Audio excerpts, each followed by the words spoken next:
मजबूत तो मैं एक स्कोर बता देता हूं।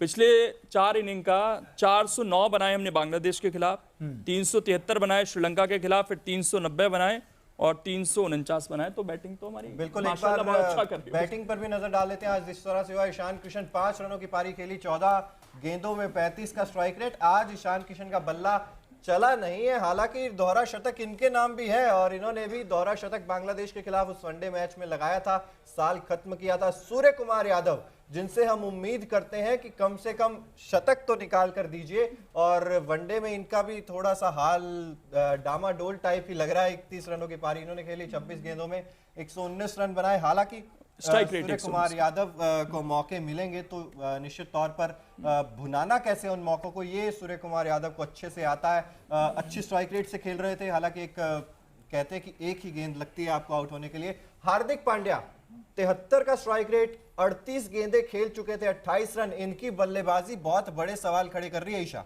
बिल्कुल आपने सही कहा। हार्दिक पांड्या अब ओडीआई सीरीज में अगर आप बात करें इनकी, तो कुछ खास प्रदर्शन नहीं कर पा रहे हार्दिक पांड्या काफी टाइम से। बिल्कुल टी20 के कप्तान जरूर है, लेकिन ओडीआई सीरीज में क्या हार्दिक पांड्या को रखना सही है चिराग?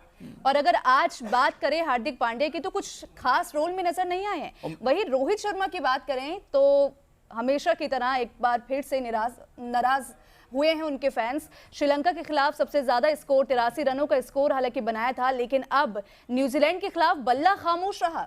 बिल्कुल बल्ला खामोश है और पता नहीं कब आएगा इनका। इसमें चिराग 2 बल्लेबाज ऐसे हैं, सूर्य कुमार यादव और ईशान किशन, इन्हें श्रेयस अय्यर और जब केएल राहुल वापस आ जाएंगे जगह नहीं मिल रही। इनके लिए ये मौके हैं, इनको अगर ये गवा रहे हैं तो ये इनके लिए बहुत बड़ी प्रॉब्लम है, क्योंकि इनके पास लिमिटेड मौके हैं। श्रेयस अय्यर लास्ट मोमेंट पर इंजर्ड हो गए, उन्होंने कुछ ऐसा गलत नहीं किया कि वो टीम से बाहर बैठे। केएल राहुल को हमें विकेट कीपर के तौर पर खिलाना ही है, तो इनको मौके नहीं मिलेंगे ज्यादा, इनको भुनाने हैं और इन्हें इस चीज का खास ख्याल रखना होगा, क्योंकि सूर्य कुमार यादव टी20 में नो डाउट अब वो उपकप्तान भी है भारतीय टीम के, तो वहां पर उनकी जगह बन रही है। और आज शुभमन गिल, मतलब आज शुभमन गिल की पारी की जितनी तारीफ की जाए उतनी कम है, और अंत में मुस्कुराता हुआ चेहरा भी दिखा, क्योंकि मैच बच गया किसी ना किसी तरह से। 208 रनों की पारी, 149 गेंदें, 139.60 का स्ट्राइक रेट, 19 चौके और 9 छक्के। और इन पर सवाल उठाया जाता था कि ये छक्के नहीं मार सकते, ये चौके मार सकते हैं, लेकिन आज उन सभी आलोचकों के मुंह पर शुभमन गिल ने ताले जड़े हैं। 9 छक्के इस पारी में उन्होंने लगाए हैं। लेकिन ये सवाल तो है कि एक प्लेयर 208 बना रहा है, तो दूसरा जो हाईएस्ट है हमारा 34 का है, रोहित शर्मा का, यानी कि 174 रनों का डिफरेंस। बिल्कुल ये बहुत बड़ा है। इससे पहले भी हालांकि रहा है, जब रोहित ने 264 बनाए थे तब भी 198 का डिफरेंस था। उस मैच में विराट कोहली ने 66 बनाए थे, लेकिन इसमें अगर ये रन ना होते हमारे पास, तो आज हमारे बल्लेबाजों ने कुछ खास नहीं किया है, कोलैप्स था बिल्कुल। और इसमें गिल की इसलिए भी तारीफ करनी होगी क्योंकि उन्होंने सुबह के समय यानी दोपहर के समय, जब ओस नहीं थी, जब उस तरह की बल्लेबाजी के लिए कंडीशन बहुत ज्यादा अच्छी नहीं थी, जब हमारे बल्लेबाज संघर्ष कर रहे थे, तब एक बल्लेबाज अगर 200 बनाकर जा रहा है तो उसने बता दिया है कि भाई अब मैं कहीं नहीं जाने वाला, और जितने मौके मुझे मिलने थे मैंने उनको पूरी तरीके से भुना दिया है, और अब अगले 8-9 साल आप मुझ में इन्वेस्ट कर सकते हैं। हालांकि हम तो चाहते हैं कि लंबा जाए, 15-16 साल जाएं, क्योंकि एज भी अभी ज़्यादा नहीं है। लेकिन एक सवाल तो यहाँ से उठेगा गेंदबाजों को लेकर कि भाई 131 पर 6 आप 293 तक कैसे ले गए, वो भी पुछल्ले बल्लेबाजों को। और ये श्रीलंका के समय भी दिखा, शनाका अंत में आकर सेंचुरी मार देते हैं। ये प्रॉब्लम है, और ये इंडिया के साथ बीच में एक समय ये समस्या लग रहा था कि खत्म हो गई है, नहीं तो ये तो हमेशा से हमने देखा है कि हम हाथी निकल जाता है, हमारी पूंछ अटक जाती है। हमने कितनी बार लास्ट में आकर गेंदबाजों से बड़ी बड़ी साझेदारियां करवा दी, और वो प्रॉब्लम एक बार फिर से दिख रही है। अब इसमें क्या दिक्कत है ये समझना पड़ेगा, इसमें स्ट्रेटेजी बनानी पड़ेगी कि भाई क्या हम थोड़ा सा हल्के हो जाते हैं, वो प्रेशर बिल्ड नहीं कर पाते हैं, क्या दिक्कत है?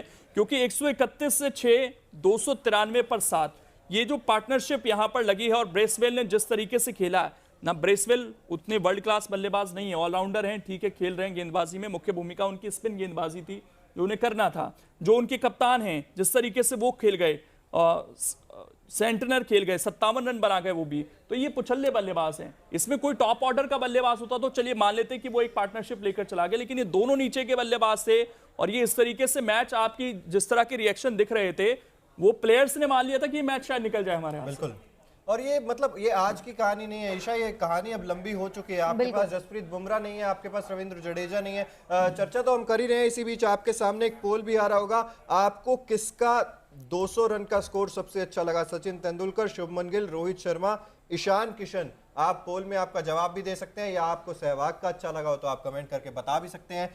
अभी तक तो फिलहाल 43% लोगों का कहना है कि शुभमन गिल का दोहरा शतक ही हमें सबसे अच्छा लगा है। India won the match, Shreyas ji लिख रहे हैं, मुकेश वर्मा जी लिख रहे हैं न्यूजीलैंड भी व्हाइट वॉश होगा 3-0 से। उम्मीद तो यही करेंगे कि 3-0 से व्हाइट वॉश हो जाए, लेकिन आज जिस तरह का प्रदर्शन किया है बहुत मुश्किल होने वाला है इंडिया के लिए। ठीक है चिराग, और आप सबसे मेरा एक सवाल है, हमारे दर्शक जो पूछ रहे हैं कि सचिन चौधरी जी हमारे साथ, वो पूछ रहे हैं कि आज मैन ऑफ द मैच किसे मिलेगा?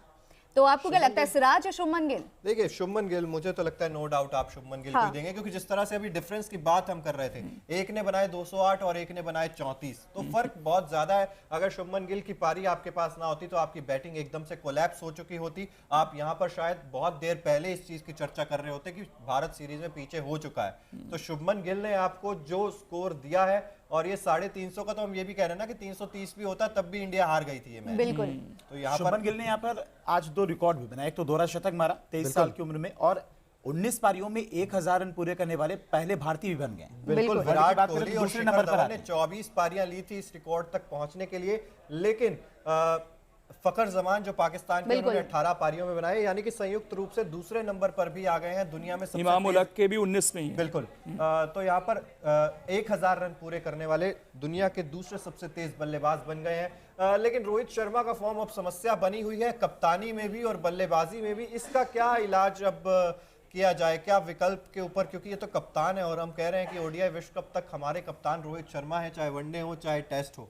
और एक बात और देखने को मिलती है, जब इंडिया प्रेशर में होती है उस वक्त रोहित डिसीजन नहीं ले पाते हैं कि किस बॉलर को कहां पे उतारना चाहिए, वो प्रेशर में खुद आ जाते हैं। वो दिख रहा होता है, उनकी फ्रस्ट्रेशन, उनका प्रेशर, उनके हाव भाव, वो पूरी कहानी बयां करते सिचुएशन को हैंडल करते थे, उनके फैसले चौंका देते थे लोगों को। उस तरह के डिसीजन शायद रोहित शर्मा नहीं ले पा रहे हैं। उसकी एक वजह यह भी हो सकती है कि उनके बॉलर इतना लंबा स्कोर खड़ा करने के बाद भी जो विपक्षी टीमें हैं उनको रोक नहीं पा रही। बिल्कुल, रंजन यादव जी भी लिख रहे हैं बॉलिंग पर ध्यान देने की जरूरत है, और थोड़ी सी चूक होती तो गुनगुन शर्मा जी भी लिख रहे हैं। ब्रेसवेल ने बहुत बढ़िया खेला, सहराज जी लिख रहे हैं। देखिए यहाँ पे ब्रेसवेल की बात हुई है।